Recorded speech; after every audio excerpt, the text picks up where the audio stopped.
Tantor Audio, a division of Recorded Books, presents No Safe Haven by Melinda Di Lorenzo, narrated by Nikki Zakocs. Chapter 1. Vancouver Police Department Evidence Log, Case Number 867-12. Description: Confidential Notes of Dr. Arlen P. Schaefer.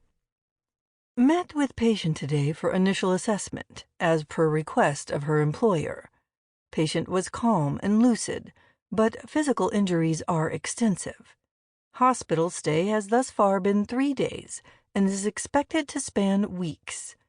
Upon learning my area of expertise, patient stated that her injuries were only physical and suggested my services might better serve someone who needs help. Declined an invitation to talk about the events leading to her hospitalization and how they made her feel. Almost hyper-focused on a return-to-work timeline. Given the patient's physical state and reluctance to receive counseling, we'll revisit again in 1 week to 10 days' time. Chapter 2. Is this seat taken? The question wasn't spoken loudly. It was low in timbre, actually, maybe even bordering on quiet, but it cut through the noise in the smoke-hazed bar, and it caught her off guard. She looked up in silent surprise at the man who'd addressed her. "Is this seat taken?" he repeated, no more forcefully than he'd asked the first time. She studied him for a second. He was the kind of person who would blend into a crowd. Not too tall, no distinct features. Brown hair, brown eyes. Even his clothes were nondescript. Plain gray t-shirt and black pants with no visible labels. He was older than she was, but maybe not by more than a few years. A decade at most. And then, only if she was pushing it. There was the tiniest bit of something beaten down in his gaze, but nothing lascivious in his pose. "It's fine," she said. "You can sit there if you want." "I'm not hitting on you," the man replied, offering a small smile. "I promise." She was glad it was dark because it meant he couldn't see the sudden blush in her cheeks. Had her supposition been that obvious? She'd been approached by her fair share of men over the years. She gave off a vibe, apparently. Or at least that's what her ex had told her right before he walked out the door a month ago. Pretty and needy. "Not meeting anyone?" the man asked as he slid onto the bar stool beside her. "No, just having a drink alone after work." His face fell a bit. "Oh, well, I can try to find a different spot." Quickly she shook her head. "No, it's okay. I didn't mean it like that. Seriously. The place is packed, and it's only going to get worse. Please stay there." He put up his hands in defeat. "Okay, but only because you insist." A laugh crept up, surprising her. Unconsciously, she covered her mouth. She pretended not to notice anything more about him, but from the corner of her eye, she saw how he signaled to the overworked bartender, then waited in patient silence until his drink appeared in front of him. Bourbon, neat. He frowned into it for a few seconds while that vague sadness made another appearance. Then he swished the liquid around and sniffed it, before finally bringing it to his lips. His mouth puckered after he swallowed, and he sighed. What's bothering him? Then she immediately chastised herself for caring, and she doubled the admonishment for her acute awareness of his movements. There was no reason for her to pay attention to any of these things. None at all. Romance was far from her mind. She spent 2 years working on a relationship with a man who, in the end, admitted he couldn't articulate his problems, let alone tackle them. Another emotional project wasn't on her to-do list. Moments passed. Then a full minute, maybe 2. Around her, the noise of the bar picked up, A popular song came on and reached its crescendo. The man made good on his promise not to hit on her, but when the sounds swelled to an all-time high, he did lean in a little closer and speak again. "I have a confession to make," he said. A flicker of unease danced along her spine, but she was more intrigued than nervous. "What is it?" "You're not a stranger to me." "We've met?" "No." He shook his head. "But I've been watching you come in here for the last couple of weeks." "Damn it." She took a quick sip of her martini and braced for the inevitable come-on. She also tried to take a surreptitious look around for an escape route if needed, but the man's voice pulled her attention back before she could find one, and when he spoke, it wasn't flirtatious at all. "Oh, God," he said, "that sounded really creepy, didn't it?" She swallowed the cool liquid in her mouth and didn't answer. It had sounded creepy. There was no sense in denying it. "I should have phrased it better," the man told her after another few seconds. "I've been coming to this bar after work for a few weeks, drowning my sorrows. And I noticed you were here a lot, too. You always sit in the same spot." "Just a habit," she said, relaxing again. "We all tend to fall into patterns, I guess." He tipped back his glass, emptying it before setting it down and standing up. "It was nice not meeting you." "Nice not meeting you, too," she replied. He offered her a quick nod and a quicker smile, then turned and strode toward the exit. She watched him go, mostly because she could get away with staring now that he wasn't looking her way. A strange feeling played along her skin. It wasn't attraction. It wasn't disquiet. It was something else. The sensation that the non-meeting was about to change the trajectory of her life. Chapter 3. It's funny how quickly a person can adapt to their surroundings. How one place can be home, then another, then another. City, country, small town. The sound of a train, the blare of a car horn, that silence that's interrupted by nothing more than crickets. One thing superseding the other as quickly as it comes and goes. Today, in this moment, home is the West Coast, Vancouver, BC, where rain is punctuated by clear skies and boundless green. High-rises dot the horizon. From where I sit, I can actually see the Pacific Ocean through the window, its waves undulating gently on the shore, while a small boat bobs in the distance. It's a picturesque view, an enviable one that makes me cringe at the thought of how much it must cost to rent this space. But for some reason, it also brings a momentary longing for the mountains. And not grouse or whistler, or any of the ones that can be seen from various points in the lower mainland. They're not the ones where my mind wants to rest. "Trinity, are you with me?" I jerk my attention away from the window and fix an apologetic look at the man sitting across from me. He's a therapist. A psychiatrist, to be more precise. My psychiatrist, in fact. But from what I've seen over the last 4 weeks, I'm pretty sure he wants me to forget that. He's told me about his cat, Jason. He always has a latte on hand, and the foam continually settles on his upper lip, which makes him laugh every time. He hasn't taken a single live note at one of our sessions, but there's a spiral-bound book and a pen in reach.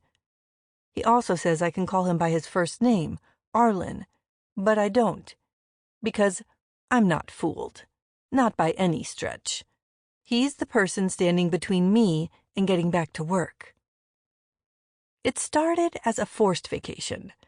It led to 19 days of bed rest, progressed to 4 weeks of leave. Now I'm coming up on my 8th week of staring at walls. Literally, sometimes. It's a longer stretch than I've had off in all the years since I joined the VPD.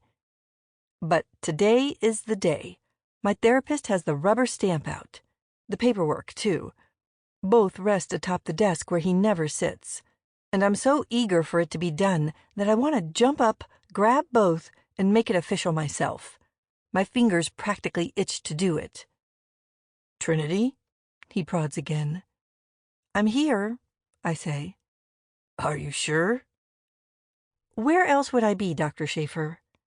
He cocks his head, purses his lips, and lifts an eyebrow. "Honestly?" "Well, I'm pretty sure that Vancouver PD isn't paying you to lie to me," I say. "Very funny." He pauses. "Where was your mind just then?" "Home," I admit, knowing that his peculiar ability to sense even the smallest mistruths will shine through if I try to lie. "Home as in here? Or home as in whimsy?" "Both." The noise sounds oddly sage when it comes from his mouth, and the look he gives me matches it perfectly. I resist an urge to cross my arms over my chest in protest of his infinite wisdom, and I just wait. After a second, he sighs. "You've been through a trauma, Trinity," he states, "and I genuinely think you've coped remarkably well. It's my opinion that you're not faking it until you make it, as they say." I reply, not sounding nearly as smart when I make the noise. That has the appearance of a very positive comment, so I'm waiting for a but. He shrugs and smiles.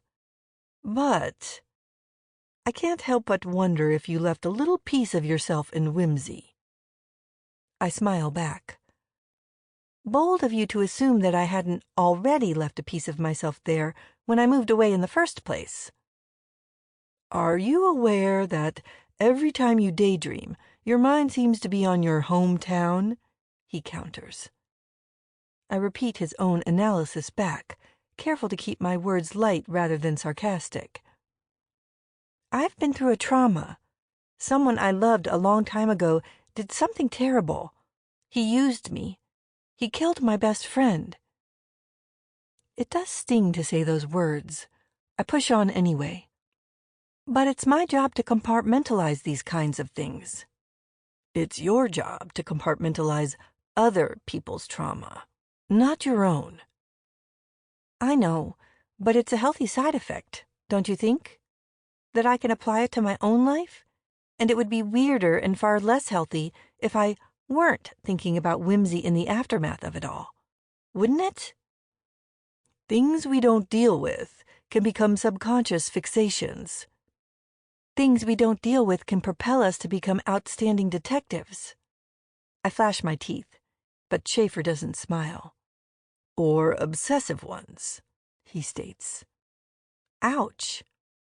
"Just hear me out, okay?" Not like I have a choice. I punctuate the words with another smile, even cheekier this time. He gives me the smallest eye roll. "Your specialized area is domestic violence and criminal harassment." "Yes." "Have you thought about whether you'll stay there now that the origin of your interest is a closed case?" "I don't need to think about it," I reply. "The reason I chose the DVCH unit over homicide, the reason I switched to it, technically, is that I want the chance to stop crimes before they escalate into murder." "Not because of the past you don't want to talk about?" Is that rhetorical? He sighs again. "Okay, look, I know we're not here to pick apart your childhood memories, or even to dwell on the single-minded nature of your drive to work. It's just something to consider." Consider it considered. "You can quit looking at me like I'm making you a rat in a cage any time now," he says. "I am going to sign the release form and cut you loose today." I narrow my eyes. "And here comes another but." He laughs, and it sounds genuine. "But I just want you to know that my door is always open for you." "Thanks, Dr. Schaefer, but I've had just about all the unpacking I can do." I tap the side of my head. "Fully well coped." Well coped. That's a new one. Feel free to borrow it, I say. And speaking of free, he nods. As promised, in my professional opinion, you're fully fit for duty. Just like you were before we met. I have a compulsion to bounce with childish excitement. You could have saved us both some time if you'd said that from the beginning. Would've, if I could've. But the 4 sessions were obligatory, as you know. Right. He sits still, like he's waiting for me to do something. I sit equally still, because I am waiting for him to do something. That's it. That's all, he says after another second. Just like that? I reply. Yep, you're free to leave. Don't I get some kind of official paperwork? A stamp of approval? A stamp? He echoes.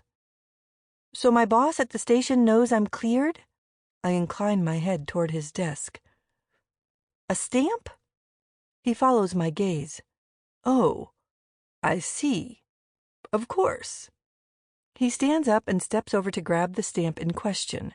He pulls off the cover and then, unexpectedly, takes a few quick strides toward me and presses the rubber to the back of my hand. I'm too startled to move away, and when I look down, I see that he's marked my skin with a cheerful green ink panda. I bring my eyes back up to his. He grins. That's the only stamp I have, and I usually reserve it for my patients under the age 10. But since you asked... Yeah, it isn't exactly what I had in mind. Don't worry. All your paperwork will come through. I send it to HR, and they send it straight to your sergeant. You work under Kathy Daniels, don't you? I'm disappointed and impatient, and I can't help but let it color my tone. Yes, Kathy is my boss. How long will it take? It shouldn't be more than a day, he tells me. I groan. It's Thursday. Yes. So by the time it gets to HR, it could be tomorrow, and by the time it gets filtered to Kathy, it could be as late as Monday. Up goes his skeptical eyebrow. You're really telling me you'd rather spend the weekend working than sitting around your apartment eating nachos and sipping wine with that friend of yours? Gabe works weekends too, I remind him. Cop life is cop life. I don't comment on the fact that he referred to Gabe as my friend. I know Dr. Schaefer wants to call him something more than that. He might have brought it up a time or two in our sessions. But Gabe is my friend. He's the person who's been by my whiny self for the preceding 2 months. He's also the brother of my long-dead best friend and the one who helped me find her murderer. Okay, says Dr. Schaefer. I won't argue. And while I also won't promise that it will make things move faster, I'll still go the extra step and send a personal note to your sergeant. I can't help but narrow my eyes. What's the but this time? In return, I want you to keep considering how much of your self is wrapped up in your police work. I fight a need to say, all of it? Not because it's untrue. It definitely is. I became a cop for personal reasons, and I don't hide that. In fact, I've never been anything but honest about it. My best friend was murdered. Her case went cold, and even when I was 18, I knew that it was handled poorly and wanted to do something about it. The problem is, now that her murderer is dead, there's a question hanging over my motivation. I'm still a well-trained detective with a good track record, and I still abhor violence, especially against women. But without Savannah's case behind me, nudging along my frustration, I can see how the good doctor might perceive a little hole in my psyche. And I'm 100% certain that's why he's posed the caveat. And while I'm not going to voice an acknowledgement aloud, I can see his point. I promise that I'll think about it, I say. Now he narrows his eyes, though it's so slight it's almost imperceptible. I'm trusting you on this, Trinity. You don't want to become consumed. I know. I push to my feet before he can start adding other conditions to our agreement. And I can officially go back to being Detective Calhoun now, can't I? Indeed you can. He holds out his hand and I shake it. No offense, I say, but I sure hope never to see you again. He chuckles and opens his mouth, but before he can say a word, I'm already halfway out the office door. By the time I'm in the hall, Dr. Schaefer and his mandatory sessions are in the past. My brain is moving forward alongside my body. I forego the elevator and take the stairs, my pace just shy of an enthusiastic run and my mind at a sprint. It will feel good to have my badge back in my pocket. I wonder if my weapon is okay, and I try to recall whether I left it properly serviced at my sudden departure. How will the team react when I walk through those doors? They won't be unhappy to see me. I do my job, but popularity isn't my strong suit, so my desk isn't likely to be full of welcome back balloons. It doesn't matter. A healthy respect is all I'm after anyway. I hit the bottom landing and I give the heavy door a push. The sounds and scents of Vancouver, of this home, immediately assault my senses. I pause to enjoy the feeling. I can't help it. I take a deep breath, pulling in the familiar air, a hint of ocean brine, a lot of leftover rain, but not, of course, the mountain scent that permeated my childhood, to which I'd been briefly reacquainted. My nose wrinkles. I'd left whimsy behind 20 years ago. I hadn't looked back, not until I was forced to do it. And now that it's all over, I have even less reason to spend time dwelling on it. Well coped, I grumble to myself. Stupid therapy. I cast a glare really, back at Dr. Schaefer's office building, then straighten my shoulders and order myself to cast off thoughts of my past. Except, as I take a step toward the parking lot, my resolve falls away. No, falls away isn't quite the right descriptor. It's more like it's ripped away. Because just then, I'm slapped in the face by a fresh, oh so distinct reminder of my hometown. Things we don't deal with can become subconscious fixations, I hear Dr. Schaefer say in my head. I blink. Am I hallucinating? But the strange phenomenon stays where it is, where he is, because the phenomenon is a man, standing on the other side of the street. He's still, and it makes him stand out against the steady flow of foot traffic moving past him. His hair is shaggy, a faded blue ball cap pulled low over his face. He wears baggy jeans ripped at the knee. A pair of Velcro runners cover his feet, and an army green backpack hangs from his left shoulder. I note all of those details out of police habit. I also automatically estimate his weight, about 165 pounds, give or take. My brain takes a guess at his height, placing it at around 5 feet 8 inches? Or maybe even a bit more when accounting for his slouched posture. All of that, though, is secondary, just a habitual inventory of seeing someone or something out of place. What really draws my attention, what makes my stomach do an unusual flip, is his shirt. It's a raglan tee, black sleeves that end at his elbows, an off-white backdrop on his chest, emblazoned with a logo I'd know anywhere. The Whimsy Walruses, the unusual mascot of Whimsy U. For a few seconds, I'm thrown back. I'm standing in the enormous lobby at my hometown university. Savannah is by my side, her hand on my elbow. She's clad in one of the shirts that's included in the welcome package, and her excitement is a vibration. "This is it," she whispers. "Freedom." I laugh, partly because even though we're technically adults and enrolled in courses and ready to take on the world, we're still living in the same place we've been for the last 18 years. And partly because Savannah's idea of trapped is so different from mine. Her family is supportive and kind, a unit. Mine, on the other hand, never had a use for me. She's been held tightly, but could leave at any time. I have nothing keeping me here but her. And then she was gone. A painful breath expels, and I refocus on the figure and his shirt. What are the chances? Slim to none, I say under my breath. And as if to confirm my assessment of the unlikely coincidence, the man moves. A slight uptick of his head, a shift that doesn't quite let me see his face, then a bounce on the spot. And too late, I realize what it means. He was making sure I saw him, or at least his t-shirt. And now he's going to make a run for it. Chapter 4. With a haphazard look to my left, then my right, I bolt after him. I've got a disadvantage. A few, actually.